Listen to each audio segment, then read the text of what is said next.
Hello കിങ്ങിണിക്കുട്ടിയുടെ തേനും മൈമ്പും ചാനലിലെ വീഡിയോയിലേക്ക് എല്ലാവർക്കും സ്വാഗതം കേട്ടോ. നിങ്ങളെല്ലാം സുഖമായിട്ട് സേഫായിട്ട് ഇരിക്കുന്നു എന്ന് വിശ്വസിക്കുന്നു. അപ്പോൾ ആദ്യം തന്നെ പറയട്ടെ, എല്ലാവർക്കും ഹാപ്പി ക്രിസ്മസ് കേട്ടോ. ഇത് നമ്മൾ ആഴിമലയ്ക്ക് അവിടെ പോയപ്പോൾ എടുത്ത ഒരു വീഡിയോ കേട്ടോ. ഇത് ആഴിമലയും പരിസര പ്രദേശങ്ങളും അത് മാത്രം എടുത്തിട്ട് ഞാനൊരു വീഡിയോ ഇടാമെന്ന് വിചാരിച്ചിട്ട് അങ്ങനെ ഇടുന്നത് കേട്ടോ. അതിൻ്റെ ഇടയിൽ നമ്മൾ ആ ഒരു കടലിൻ്റെ ഭാഗമൊക്കെ കാണിക്കുന്നത് വേറെ ഇങ്ങ് വന്ന വഴി എടുത്ത് കേട്ടോ. അത് അതിൻ്റെ ഇടയിലായിപ്പോയതാണ്. ബാക്കിയൊക്കെ ഇവിടെ വന്നിരുന്നപ്പോൾ ഒക്കെ എടുത്ത് ഇങ്ങനെ വെറുതെ അവിടെ ഇരുന്നപ്പോൾ ഞാൻ കുറച്ച് വീഡിയോസൊക്കെ എടുത്ത കേട്ടോ. അപ്പോൾ ഇതിൻ്റെ അകത്തൊക്കെ നമുക്ക് ഒട്ടും പറ്റുന്നില്ല കേട്ടോ. ലൈവെല്ലാം കൂടെ ഒന്നും ഇടാനൊന്നും പറ്റുന്നില്ല, സമയം കിട്ടുന്നില്ലാത്തതുകൊണ്ട് വീഡിയോ എങ്കിലും ഇട്ട് പോകാമെന്ന് ഞാൻ വിചാരിച്ച്. ഇത് കുറേ ദിവസമായിട്ടോ. ഒരു പ്രാവശ്യം ഞാൻ വോയിസൊക്കെ കൊടുത്തു വെച്ചു, പിന്നെ അത് ശരിയായിട്ടില്ല. അത് കഴിഞ്ഞപ്പോൾ പിന്നെ അതെല്ലാം കളഞ്ഞിട്ട് ഇപ്പം പിന്നെയും രണ്ടാമത് ഇടുന്ന കേട്ടോ. അപ്പം നിങ്ങളെല്ലാവരും കിങ്ങിണിക്കുട്ടിക്ക് വേണ്ടി പ്രാർത്ഥിക്കുകയും സപ്പോർട്ട് ചെയ്യുകയും ചെയ്യുന്ന ഒരുപാട് പേരുണ്ട് കേട്ടോ.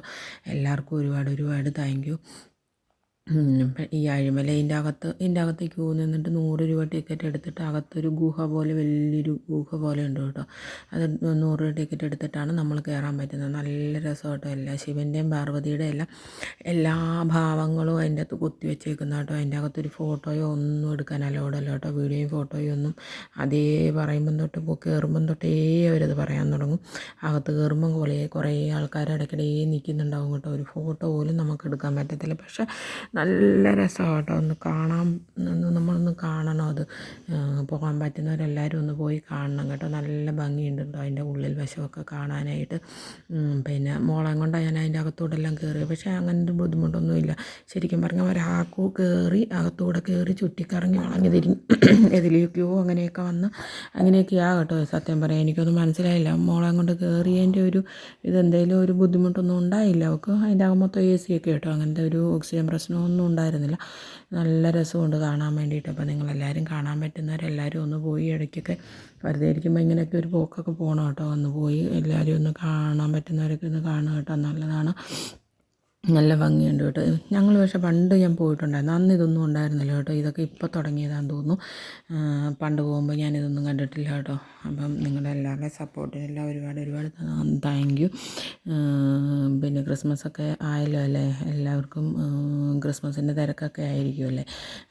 ടൂറും പിള്ളേർക്ക് അവധിയൊക്കെ തുടങ്ങി എല്ലാവരും അവിടെ ഇവിടെയൊക്കെ പോകുന്നുണ്ടാവും. കുറേ തിരക്കാവും. ക്രിസ്മസും അവധിയൊക്കെ ആകുമ്പോഴാണല്ലോ പിന്നെ ഒട്ടും സമയം ഉണ്ടാവില്ലല്ലോ ആർക്കും. എനിക്ക് പിന്നെ എന്നും ഒരേപോലെ കേട്ടോ.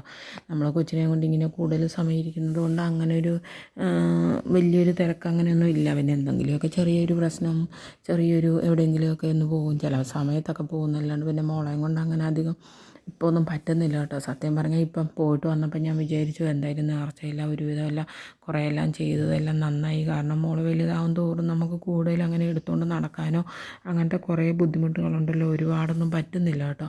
ശരിക്കും പറഞ്ഞാൽ ഉള്ളെടുത്ത് ഒരുപാട് അങ്ങനെ നടക്കാനോ ഒത്തിരി സമയം എടുക്കാനോ. പിന്നെ മോനും ചേട്ടനും എല്ലാവരും കൂടെ ഉണ്ടായിരുന്നത് കൊണ്ട് അങ്ങോട്ടും ഇങ്ങോട്ടും മാറി എല്ലാവരും എടുക്കുമ്പം പിന്നെ അത്രയും ഒരു ബുദ്ധിമുട്ട് വന്നിട്ടില്ല. എന്നാൽ പോലും മടുക്കും കേട്ടോ. കുറച്ച് സമയമാകുമ്പോൾ നമ്മൾ കുറേ ദിവസം കൂടെ 2-3 ദിവസമായില്ലേ കാര്യം. ബാക്കിയുള്ള സമയത്ത് അവളെ കുറേ സമയം കിടത്താനൊക്കെ സൗകര്യത്തിൽ അങ്ങനെ വണ്ടിയിൽ പോയതുകൊണ്ട് നമുക്ക് പിന്നെ കുറേ ബുദ്ധിമുട്ട് ഒഴിവായി കേട്ടോ. എന്നാലും മോള് വലുതാവും തോറും നമുക്ക് അതിൻ്റേതായ ബുദ്ധിമുട്ടുകളെല്ലാം വരുമല്ലോ.